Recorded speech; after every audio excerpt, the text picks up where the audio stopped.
गया जंगल को विलीन करने के लिए।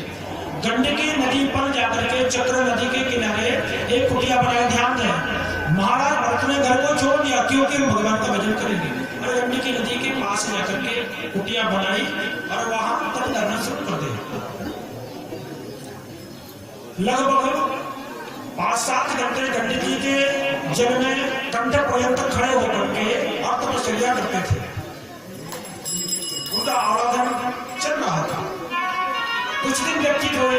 एक दिन की बात है कि कोई एक हिरनी प्यासे मारे प्यासे और पानी पीने के लिए उस गंडकी नदी में आ रही थी।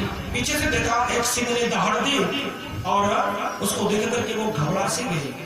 यूं ही छलांग लगाई तो छलांग लगाने से जो ताकत लगाई प्रसव हो गया, यानी उसने एक बच्ची को जन्म दिया। और हिरणी की बच्ची जो ही उस जल में गंडकी के जल में गिरी और उधर जाकर के वो प्राणांत हो गई, मर गई। भक्त ने देखा, मैं संत हूँ, संत का कर्तव्य है किसी जीव की हिंसा नहीं होनी चाहिए। मृगी को उठाई और उस हिरणी के बच्चे को ले जाकर के अपनी कुटिया में उसका लालन पालन। जिस प्रपंच को छोड़ा था, घर को छोड़ा था, राज्य को छोड़ा था, पुत्र को, स्त्री को, सबको छोड़ करके वन में गए और वहां भी हिरण के बच्चे में और अपने मन को लगाते। अब छोटा बालक घास खा नहीं पाता, गांव में जाते दूध मांग करके लाते। बोले महाराज क्या करोगे दूध को? अरे हिरण का बालक है, उसका मैं ही तो हूं। अरे ठीक है, ये धर्म है, लेकिन जब बड़ा हो जाए तो उसको छोड़ देना चाहिए। दूध पिलाया। जब और बड़ा हुआ तो हरी हरी घास लाते थे, हिरण के बच्चे को दुबा खिलाते थे। धीरे धीरे करके इधर ये क्रम जो था संध्या बंधन का, तपस्या का, वो कम होने लगा और उधर ज्यादा ध्यान देने लगे।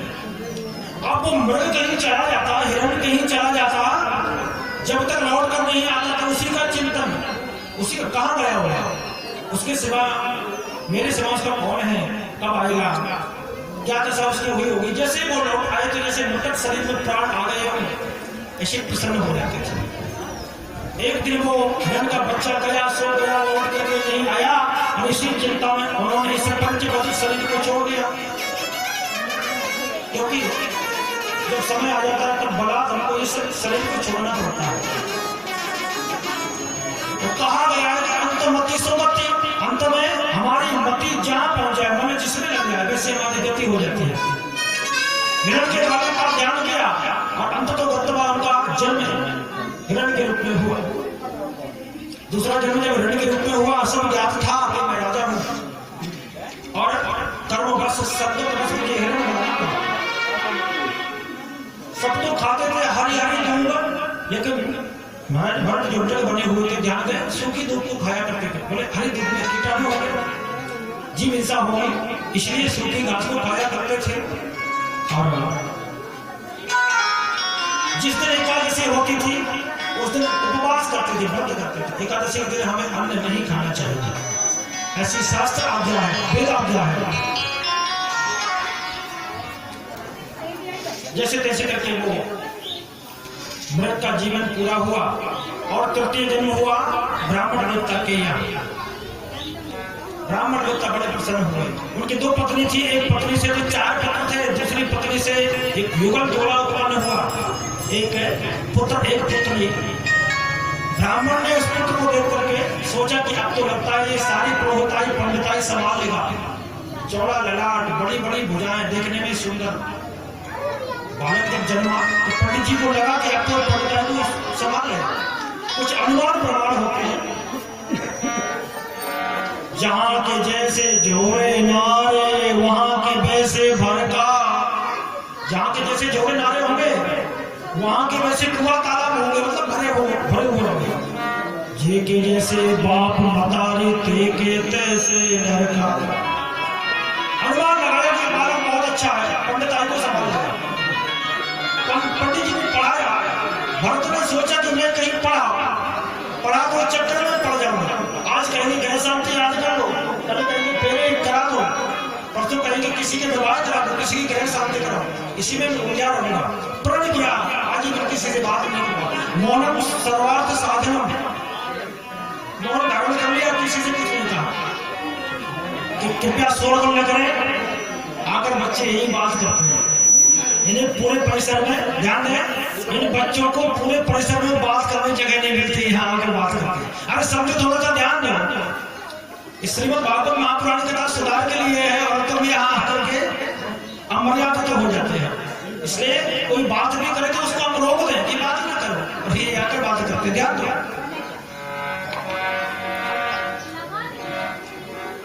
तो महाराज भरत ने अंगिरस गोत्र में जन्म लिया, ब्राह्मण कुल में। पंडित जी मतलब पिताजी ने बहुत पढ़ाया, लेकिन पलट कर कोई जवाब नहीं दिया। बहुत कुछ पढ़ाया, इसने कहा तो लगता है पढ़ा कर जब व्यक्ति हार जाता बहुत क्रोध आता है, उसी क्रोध में अपने शरीर को छोड़ दिया, उसी चिंता में शरीर को छोड़ दिया। दो ही अवस्था होती है, पुत्र कहीं अत्यंत प्रेमी हो, पुत्र अच्छा हो तो पिताजी को शरीर छोड़ने की इच्छा होती नहीं है, और पुत्र कहीं कुपुत्र निकल आए ना तो कहते हैं बस मन भर गया संसार से, तो परमात्मा उठा ले हमें, अब यहाँ नहीं। तो कुपुत्र को संसार से विरक्ति के लिए बताया गया है। कुपुत्र कहीं घर में हो तो वो व्यक्ति संसार को तुरंत छोड़ देता है। और संसार की गति कैसी है देखो, पैसा बिन बाप कहे पूत तो कपूत भयो। पुत्र कितना भी सुंदर हो, कुछ कमा कर नहीं लाएगा तो माता पिता कहेंगे अरे वो कुपुत्र है, किसी काम का नहीं है, कुछ करता भी नहीं। पैसा बिन बाप कहे पूत तो कपूत भयो, और पैसा बिन भाई कहे भाई दुखदाई है। भाई भाई का रिश्ता बड़ा पवित्र और बड़ा निर्मल होता है। मिले ना जगत सहोदर भ्राता, सब कुछ दुनिया में मिल सकता है, लेकिन सहोदर मतलब एक माँ के पुत्र, एक उदर से उत्पन्न पुत्र बिछुड़ गया तो जीवन में मिल नहीं पाता। सब कुछ तो बार बार मिल जाता है। पैसा बिन बाप कहे पूत तो कपूत भयो, और पैसा बिन भाई कहे भाई दुखदाई। पैसा बिन नारी कहे जब मोदू से पालो पड़ो। कुछ कमा कर नहीं लाएंगे तो घर वाले भी कहने लग जाते हैं अच्छा मोदू है, कुछ नहीं करता, बड़ा बड़ा खाता है, हमें इसे कहां से खिलाओगे। पैसा बिन ससुर कहे ये बहू कहां के आई है। समझी कहीं बल्कि का ससुर दहेज में पैसा कमने तो कहेंगे संबंधी ठीक नहीं है, तो सब स्वार्थ में घुसते।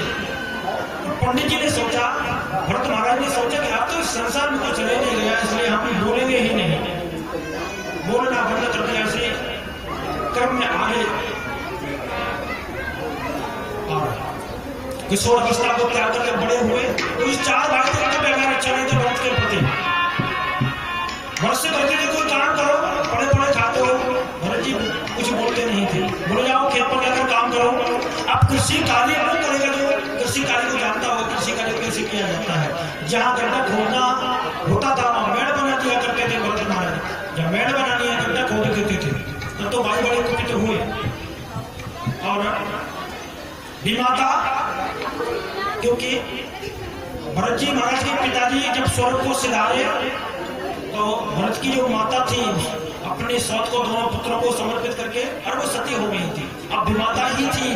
तो जो सौतेली माँ थी वो चारों पुत्रों के जो रूखे सूखे टुकड़े बचते थे भरत के लिए रख लेती थी।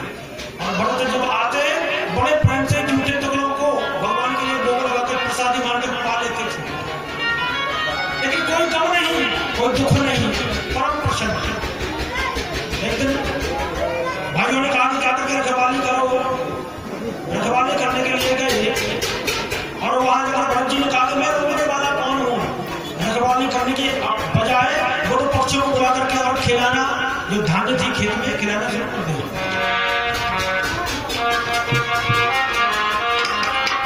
और गाने लगे राम जी की चिड़िया और राम जी के खेत, आ जाओ चिड़िया घर घर पे।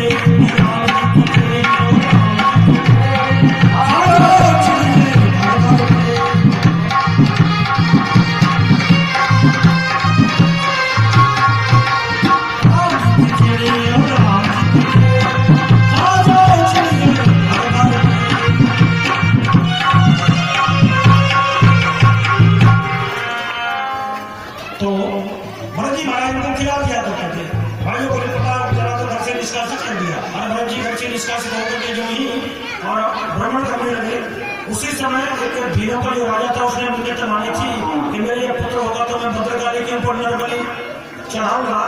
और जैसे नरबलि चढ़ाने के लिए रुक गया और उसी समय वो व्यक्ति कहीं गायब हो गया, भाग गया।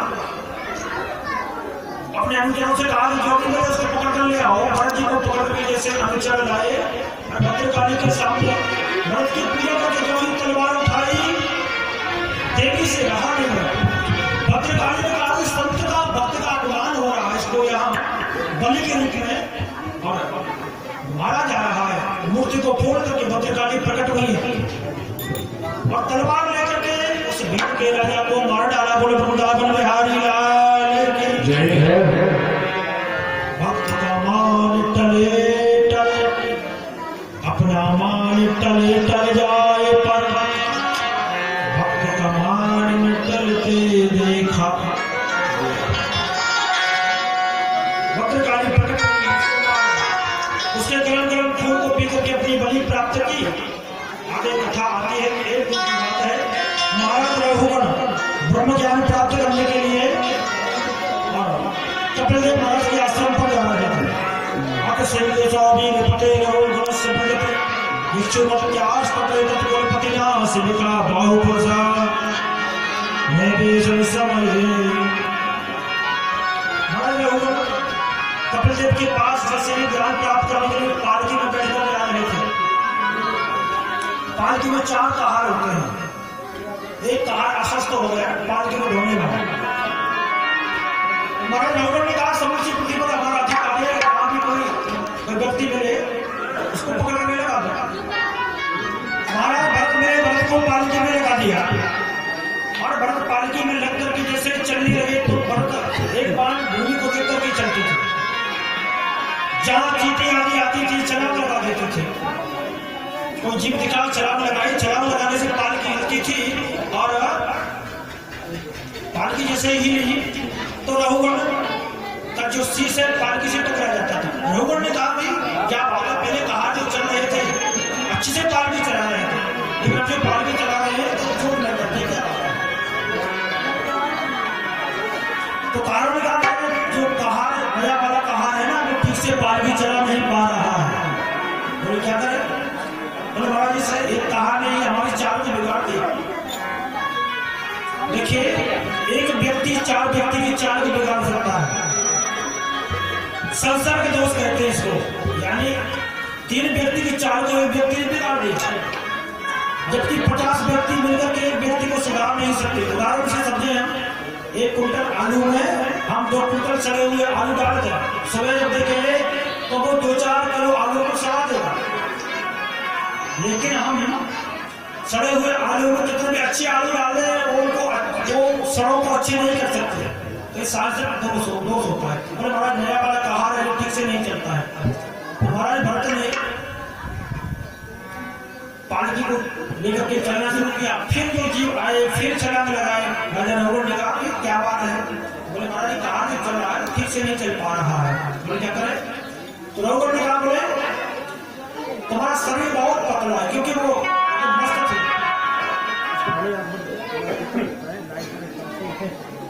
तो जैसे ही छलांग को लगाए बहुत महाराज छलांग लगाए रघुगण का शीश जैसे पालकी से टकराए। बोले तुम्हारा शरीर बहुत पतला है।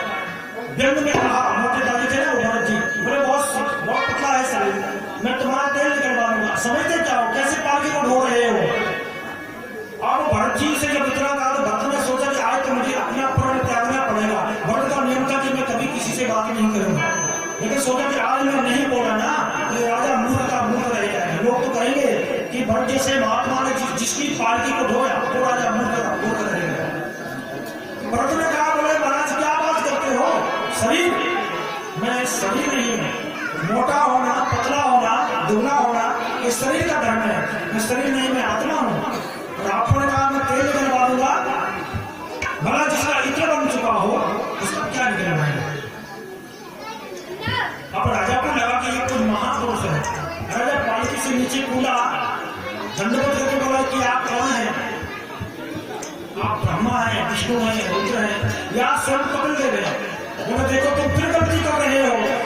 भरत जी ने कहा जो आप हैं सो मैं हूं, आप में एक आत्मा है, मेरे अंदर एक आत्मा है। अब लगा रघुवर को, बोले मैं क्या कहूं। बोले महाराज महात्मा की संगति की, बोले संगति की है लेकिन संगति का अर्थ नहीं जाना। अर्थ जब तक हम न जान रहे हैं तब तक संगति का मतलब क्या है।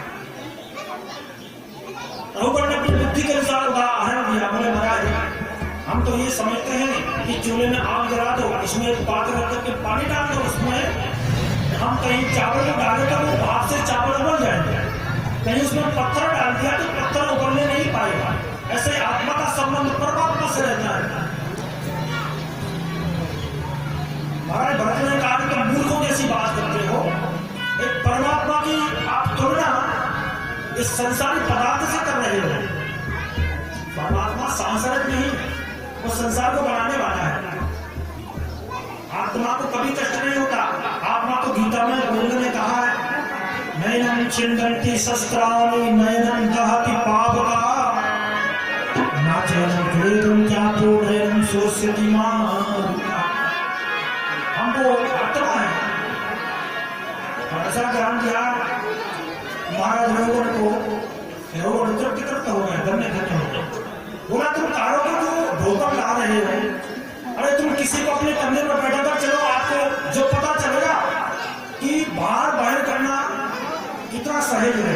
किसी को ढोकर के बोले महाराज मैं तो बिल्कुल कोमल हूँ, नौकर चाकर लगे हुए हैं, काम मैंने कभी किया ही नहीं, लोटा भर के पानी भी नहीं पीता। बोले यही तो बात है कि तुमने सत्संग किया नहीं है। पता है शरीर पवित्र कब होता है। बोले महाराज कब होता है? स्नान करने से शरीर को पवित्र नहीं माना जाता। तब पवित्र सेवा किए शरीर पवित्र होता है कि हम अपने शरीर से सेवा करें। धन पवित्र कर दान, मन पवित्र जब होते तो करो हरि गुणगान। एक महात्मा की गांव में पधारे, जैसे आज हमारे यहाँ संत आए हैं, भ्रमण करने गांव में निकल गए, तो संत जी जैसे ही गांव में आए, समूचे गांव के लोग एकत्रित हुए, स्वागत सत्कार किया और एक सज्जन जैसे ही जल लेकर के आए और जल का पात्र महात्मा जी को दिया और महात्मा ने उनके हाथ को स्पर्श किया। बोले बड़ा गलत हाथ है, मैंने दिया। हाँ महाराज सेवा शुश्रूषा तो कुछ करता नहीं, नौकर चाकर लगे हुए, तो महाराज जी लोटा लेकर फेंक दिया। बोले मैं उसके हाथ का पानी नहीं पी सकता जिसका शरीर सेवा में नहीं रहे। तो सेवा करने से हमारा शरीर पवित्र होता है। और इस प्रकार के कई दृष्टांत दिए महाराज तो धन्य धन्य होगा। इसी क्रम में भूलोक और ऊपर के आकाश के तारे आदि हैं, सूर्य चंद्र का सब वर्णन क्रमशः होकर के महाराज ने परीक्षित को बताया। नीचे अतल वितल सुतल तलातल महातल रसातल पाताल, 7 लोग नीचे हैं, ऊपर भूर भुवा स्वाहा महाजना तथा सत्य। एक पृथ्वी मध्य का लोक है। सूर्य चंद्र की स्थिति बताई, ध्रुव का अचल पद बताया। इसी प्रकार और इसी क्रम में आगे चल के नरकों का वर्णन किया। बोले नरक तो कई प्रकार के हैं, लेकिन 28 नरक मुख्यतः माने जाते हैं। तामस, रौरव, महारौरव, कुंडलीपाक, काशीपत्रवन, इसी प्रकार से 28 नरक मुख्य है। जो जैसा कर्म करता है उसको वैसा फल मिलता है, ये कर्म होता है। हम कर्म तो करते हैं और अच्छा कर्म अच्छा फल, बुरा कर्म तो बुरा फल, बुरे कर्म को पाप कर्म कहते हैं। और पाप कर्म के 2 ही रास्ते हैं। यूं समझो तो पाप करने से हमारा शरीर मैला हो जाता है। जैसे कपड़े में दाग लग गया वैसे पाप से हमारे शरीर में दाग लग जाता है। 2 ही इसके विकल्प हैं। कपड़े में जब दाग लग गया तो या तो अपने घर पर उसको धुल लो, साबुन लगा के उसके मैल को छुटा लो। आपसे नहीं छूटा तो धोबी घाट पर भेजना पड़ेगा। फिर धोबी घाट पर जब कपड़ा गया ना तो धोबी अपनी पद्धति से धुलेगा, कुटने भी मारेगा, गलाएगा भी, अपनी पद्धति से फूट कर उसको धुलेगा। या तो हम प्रायश्चित कर लें, हमारे शरीर की बात कर रहा हूँ, हम पाप करें तो या तो हम प्रायश्चित कर लें। यहाँ प्रायश्चित नहीं हुआ तो हमको नरकों में भेज दिया जाता है, वो धोबी घाट है। तो जैसा कर्म किया वैसा फल। वहां गरम गरम कढ़ाई में तेल उबल रहा है, इस कथा को सुनकर के रोंगटे खड़े हो जाते हैं। तेल खोल रहा है और जिसने जैसा कर्म किया उसके साथ वैसा ही और व्यवहार किया जाता है।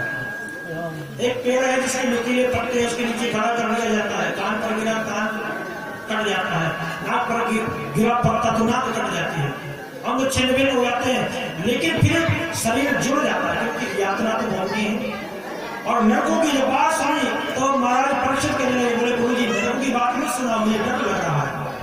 बोले डरने की कोई बात नहीं, भगवान का एक नाम लेने पर सारे पाप ध्वस्त हो जाते हैं, दूर हो जाते हैं।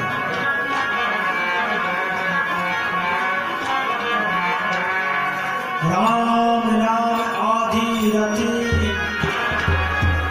राम का नाम यदि हम एक बार भी ले प्रेम से, राम नाम आदि रति कोटन पाप पहाड़, बलिहारी जय नाम के सो पाप हो सब छा। लेकिन पता नहीं लोग क्या करते हैं, बेरा क्या है कि अच्छा कोई काम है सत्कर्म तो उसे छुपाओ, पाप करना है तो उसे दिखाओ, उसे बताओ। लेकिन लोग क्या करते हैं कि पाप तो भले ही कितना हो, थोड़ा सा दान कहीं कर देना तो बच्चों से कहते हैं, बच्चों से कहते हैं कि ऊपर जाकर देखो हमने पुण्य किया था ना, हमें विमान लेने आया कि नहीं आया, ध्यान दें। पहाड़ बराबर पाप है, सुई के बराबर दाम, ऊपर चढ़ के देखियो भाई कितनी दूर विमान। बोले विमान आया कि नहीं आया, ऐसे नाम रखते हैं। इसी प्रकार से सुमन राजा बनी सरकार के चरणों में सादर चल रहे दो पल में हरे नाम सब का हमारा मन पवित्र हो जाए, फिर षष्ठ स्कंद में प्रवेश करें। शिवा शिवा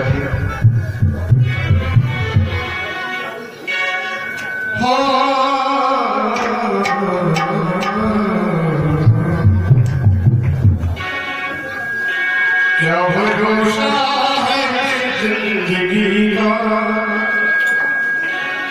क्या भरोसा है इस जिंदगी का, साथ देती नहीं है किसी,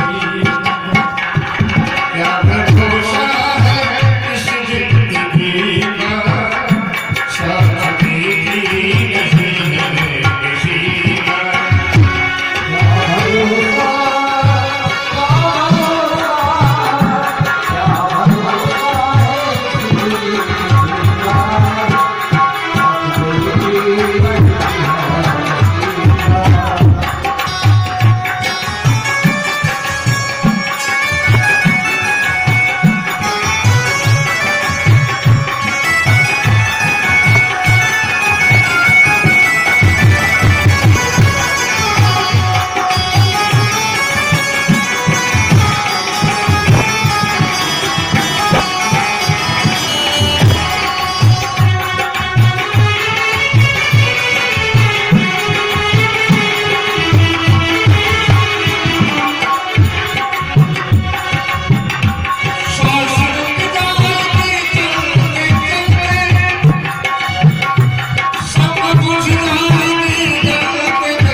भगवान